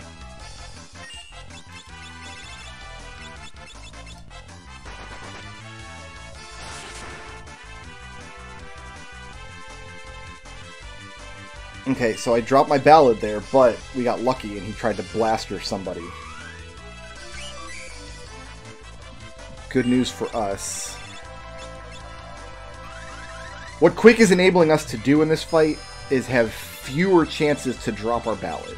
That's the actual job Quick is doing here.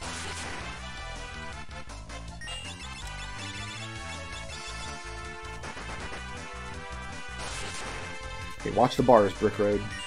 There they go. They're stopped. When they stop filling for just a moment, that's when you know it's time.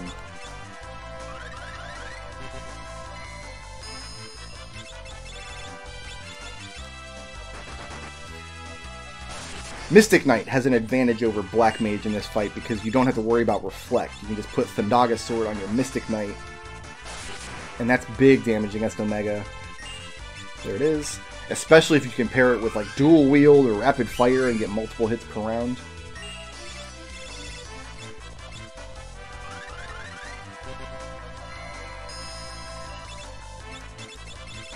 I went into the wrong menu there.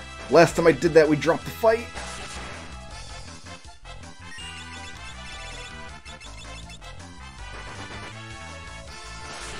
You have to watch the ATB really close here. There's the freeze. Get him restopped. Because if you go too early, you try to apply Ballad before he gets his turn and wipes his stop and resets his bar. If you go too late, he wipes the stop, resets his bar, and then gets another turn because he's so fast. So you really have a very small window of time to put that Ballad into, or whatever your method of stopping is. And I think it was a couple Fiestas in before somebody told me about that visual indicator. You can see the ATB bars stop where nothing apparently happens, and that's him getting a turn and resetting the situation. I almost put Thundaga on Kryl, and that would have been awful. I thought about it. I decided against it.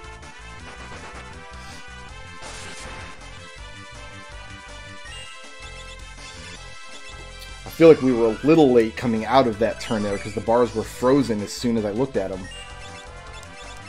And we're going to be a little late on the next turn as well because I went into the wrong menu there. It seems weird that this element of timing exists in a JRPG like this, but it really does. Like, the timing really is that tight. So this is a rebuilding round. We're only going to get one Thundaga out, but we are going to get one Thundaga out, which is nice. Alright, watch real close here. Yeah, we were frozen almost immediately. One thing you don't want to do in this fight is cast the agility raising song. That's just a really, really good way to completely throw the game off. Because if your agility is increasing in the background, you're going to start outpacing Omega, and that's not desirable either. Elixir on Cryo, and then we're going to watch the bars. There's the freeze.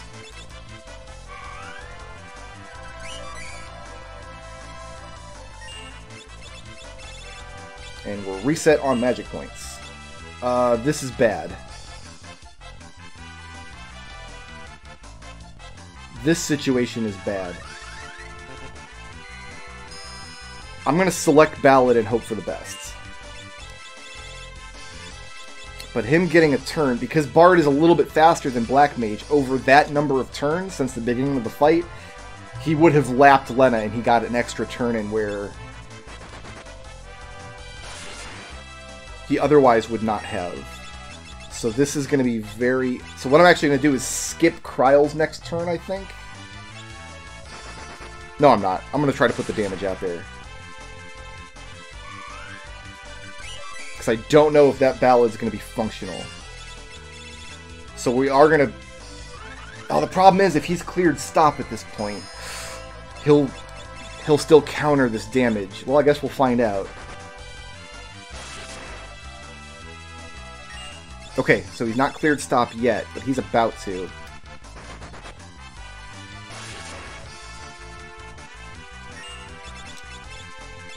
So this Ballad should be right on schedule.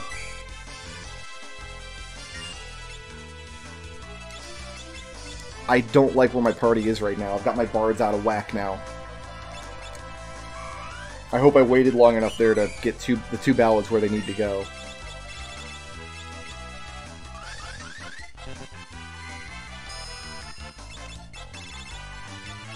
This is where the Bard's agility is actually kind of a liability here, because it's fast enough to start lapping other classes in a long enough fight, but it doesn't matter. That's the end of Omega. We took him down. That's the gil we need. We need all that gil. Oh, we got Sing. We got Black 6. We got Time 3. We got Time 4. Wait, she got 2? She got 2 job levels in one fight. It's not something you see a lot. So we got the Omega badge. Omega is down at long last. Okay, do I want to leave the jobs here? I really don't think it matters from this point, honestly. I just really don't think it matters that much. Going into the next fight, though, it might matter, because Barts can't use rods as a bard.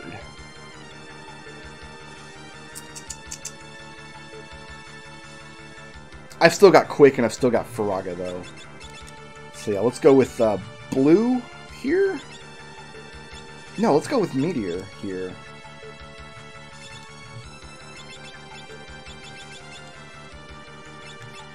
Alright, let's give you the Hermes Sandals back. You're going to have a Fire Rod for the next boss. You've got the Magus Rod. You've got the Enhancer. Everybody's good. Let's go save that Omega win.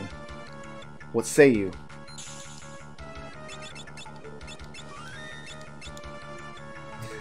Alright, feels good, man. I didn't take a point of damage in that Omega fight. Go figure. We still need 30,000 golds before we can buy the things we need to buy. So here's our next boss fight. I mentioned a long time ago that Byblos has a boss, and his boss is a panda. He's an actual panda. So what we're going to do here is, I don't think he's susceptible to any kind of shenanigans, so just pure damage on him. I know he's weak to fire because he's a book. And we can dual cast Faraga. Yeah, go ahead and drain her, whatever.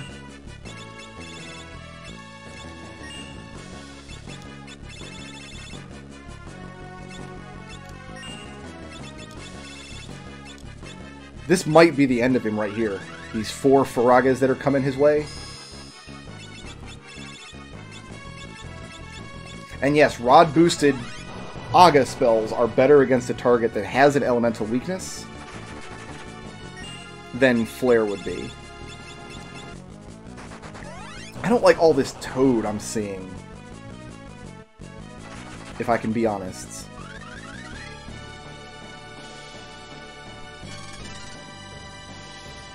Yeah, I really don't like all this Toad I'm seeing.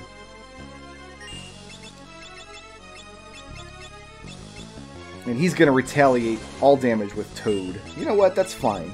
You got to do you, man. You gotta live your best life, Mr. Apanda. Maybe there are shenanigans here. I'm sure there's probably blue magic shenanigans, but if you've got the fire magic, you might as well just go this way. Yeah, he doesn't have that many hit points. So why would you need to do shenanigans when you can just shovel damage onto his stupid face?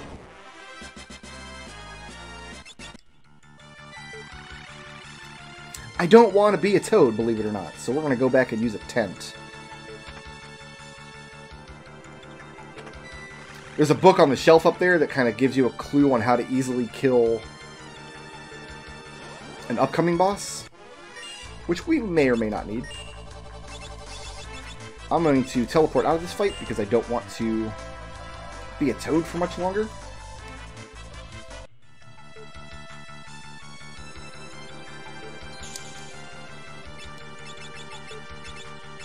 I have 99 tenths. Why the hell did I buy 99 tenths? No wonder I can't afford the rings that I need. I walked into an item store and I got stupid.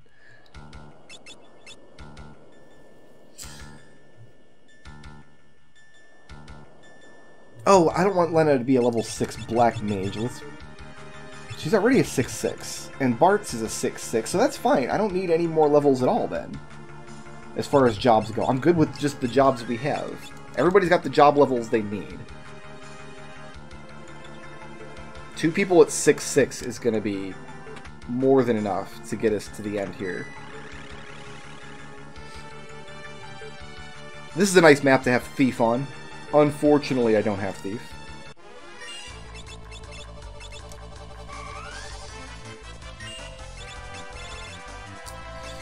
Should I Meteor here? Let's try Meteor here. I think we do get another save point before the next set of boss fights.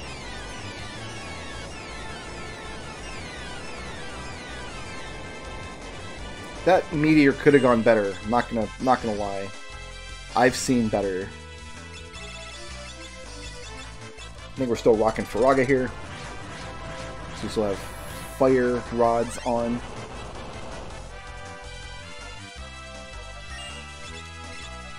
You know what? I'm just gonna go pure damage with everybody.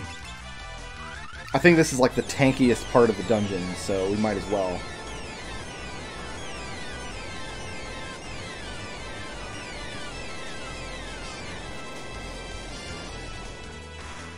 Nice. Each Dragon Fang, it's like, what, 2,000 bucks to sell those?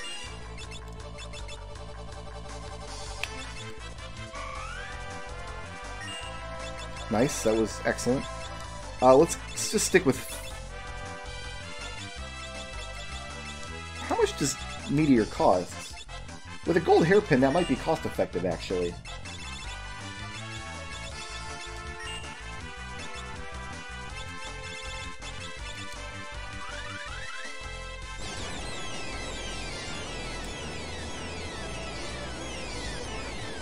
Yeah, because if you get like one good Meteor hit against each of them, that's more damage than we're getting from an August spell, and Flare can't multi-target. And Farah's just doing what she needs to do down there. That's nothing wrong with 600 damage. It's not 2,000, 4,000 damage, but nothing wrong with it at all.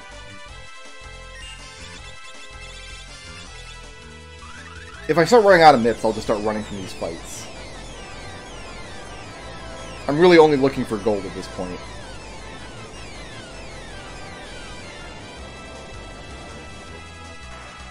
Nice. Good place to farm Dragon Fangs, I suppose. Getting multiple Dragon Fangs per encounter. Well, we're not taking a back attack. Let's just... No. Why would you? You're not going to do that. You're not going to wipe me out with your Breath Wing. We're just going to reset the back attack. And come in from the front. And then we're going to start throwing meteors at your stupid dragon face.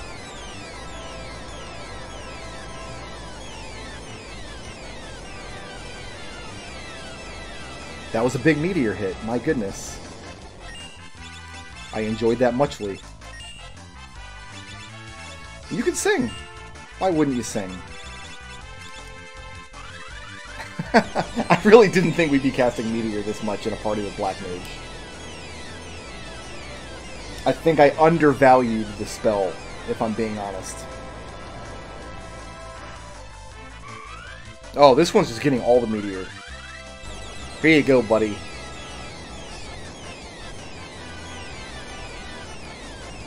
I think it's Final Fantasy Mystic Quest where Meteor counts as an earth damage spell. Which, as a kid, didn't make sense to me. It's like, it's a fire damage spell, surely. It's like flaming meteors from the sky are raining down. But I was watching... I don't remember who was giving a lecture on... it might have been Neil deGrasse Tyson, but I don't think it was.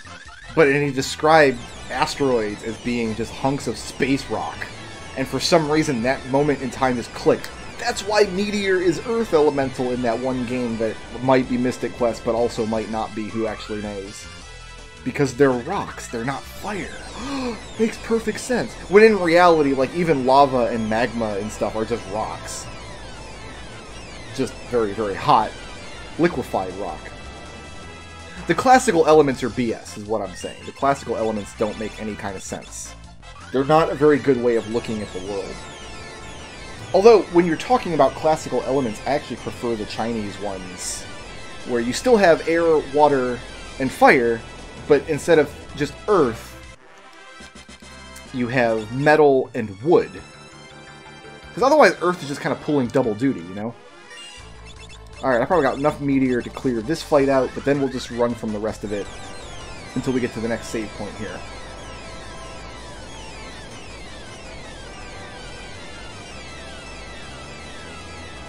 Are you guys getting tired of seeing Meteor yet? I'm gonna be honest, I'm kinda not. I feel like I could watch this spell all day long.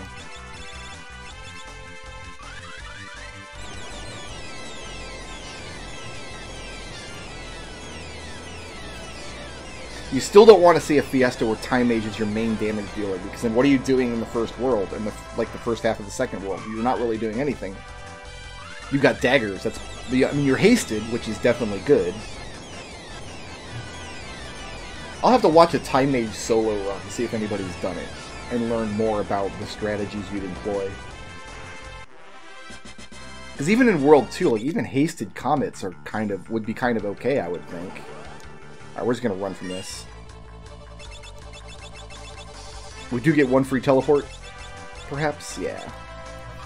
We get exactly one free teleport.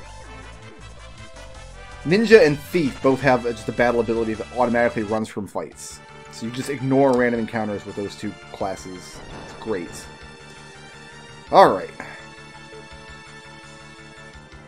I don't need to get any of the treasures out of here. I can just go straight for the bosses, can't I?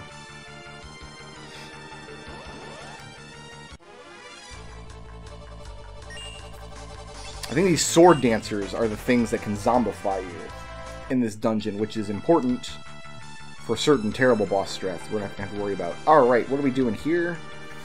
I think we're good for this fight. This is the big blue magic guy.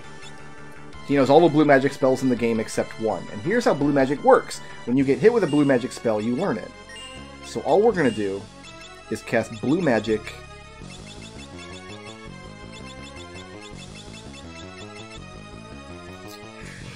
Welp, apparently I never went out of my way to learn the blue magic exploder. How did I not get it in the Parabolos fight?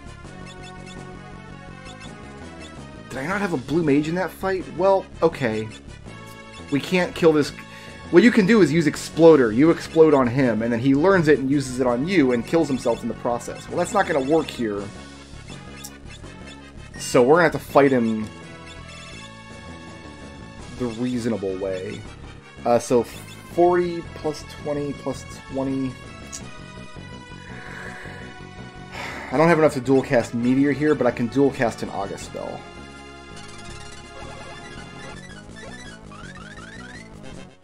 I have more than one way to get float now, which is nice. I've got 31. I can dual cast Firaga here on him.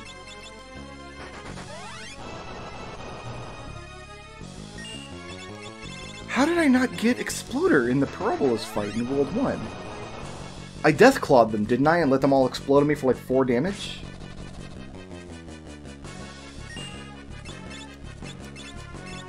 Go ahead and sing Hero's Rhyme. For all the good it's gonna do. I must not have had a Blue Mage in that fight.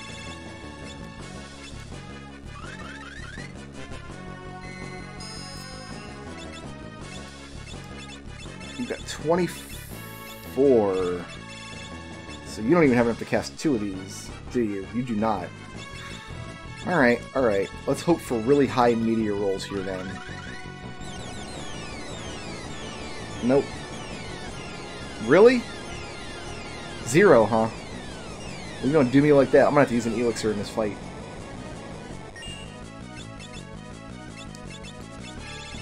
I am gonna have to use an Elixir here, because I can't one-shot him using the awesome one-shot strat. Now I feel bad for not being able to show that off in this. Do I want you to sing then? What are we even doing on your turn? I have no idea what works on him and what doesn't, so we're just gonna go with bread and butter. Oh, good. I just taught him a rogue. I didn't think about that. I guess there's other blue magic spells he doesn't know. Go figure.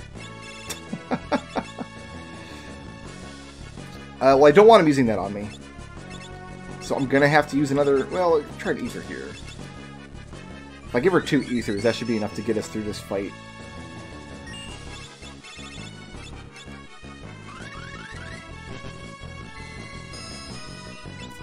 We're gonna go with Flare, maybe? So I don't think he's got a particular weakness, and Meteor was hitting for 0 damage occasionally. That's gonna be more consistent damage in this fight for the same price that we would pay for Meteor.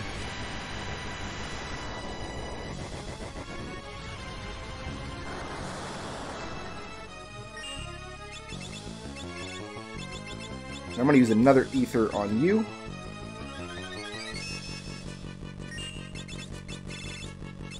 We still have the battle speed turned all the way down. I guess I'll just leave it there. Whatever. It'll just be easy mode for the rest of the game.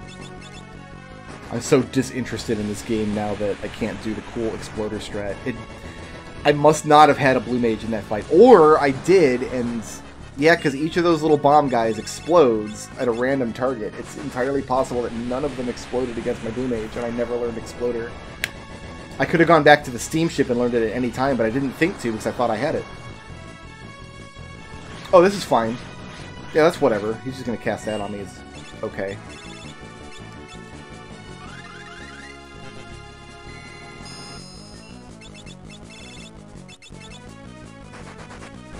That's just too bad, isn't it?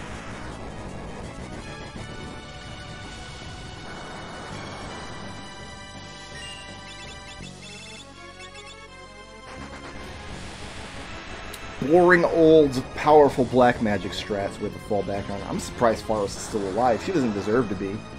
She had one job in this dungeon. One job. Cast Exploder on this guy.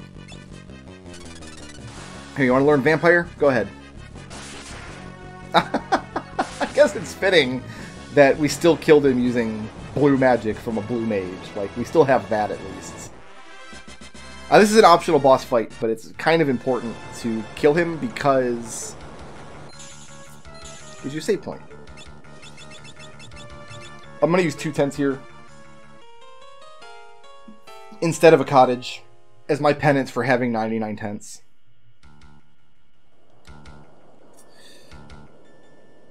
I don't need a second tent. However, I do need to do this for the next fight. I've actually got 2 ways to apply float, because Mighty Guard will also do it.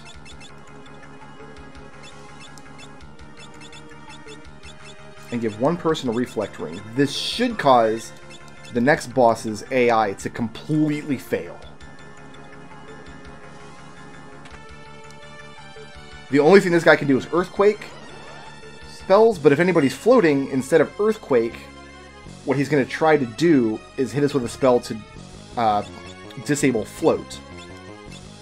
That's not going to work for him, because we can reflect it. So we're always going to have at least one person in this fight who can float.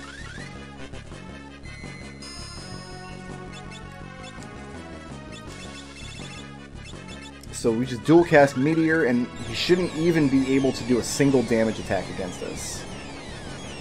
He's going to use his... So the first time he does his thing to stop me from floating, 3 of my people will come down to the ground, but Forrest will still be floating. So his next turn, he's going to try the same thing again.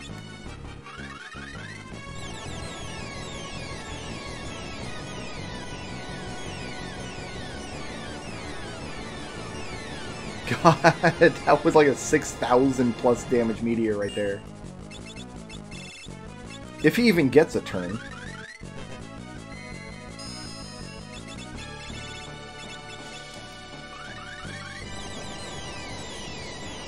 Which he may not. Alright, well this Meteor kind of was lowballing. Still better than Flare though. We still cleared 3,000 damage at least.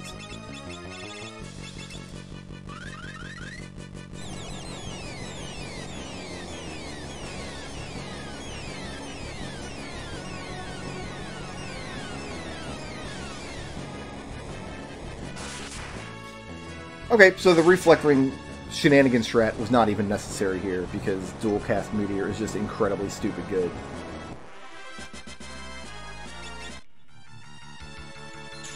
So let's take that Reflect Ring off. And pop another tent here to get some MPs back. I was kind of expecting Omega to take the bulk of this video, and so I see that is the case. We're going to be calling it here and finishing this up in the next video, where we should take on the final boss as well as the last of the super bosses in this game. Thanks for watching. I'll see you next time.